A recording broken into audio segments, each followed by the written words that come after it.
СДСМ во петокот на седница на Советот се изгласа детален урбанистички план во Карпош 3, ист таков план за кој што преходно правеше протести, сцени и театри. Ние како опозиција планот не го поддржавме, бевме воздржани бидејќи сметаме дека тој дуб воопшто не ни требаше да биде на дневен ред на седницата.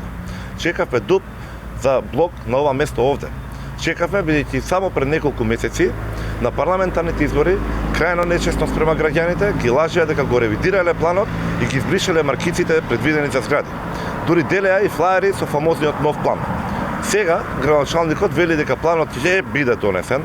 Имало време, планерите имале вофат цело влаја. Планот се уште го нема во постапка за усвојување. За иста идентична работа, за исто прашање, тука не можело, а во Карпош 3 морало да се спроведе така.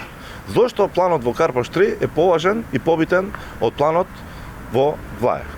Тука велат некогаш ќе бришеме маркици за згради, а всушност таму си носат планови со маркици за градби за нови згради. Едно зборат и ветуваат пред избори, сосема друго прават и спроведуваат по изборите. Крајно нечесно и лицемерно. Би сакал да искористам и оваа прилика и повторно да се обратам и до советниците од СДСМ. Да ги замолам да се потсетат каков став има и колку гласни беа за истиот тој блок во Карпош 3.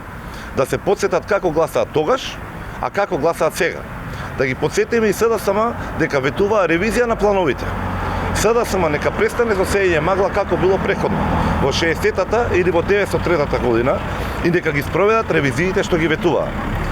Затоа, додека не се спроведат ветените ревизиите што тие ги ветуваа, ВМРО ДПМН ќе биде против за секој нов предлог план во кој ќе има вцртано макар и една нова зграда. Ви благодарам.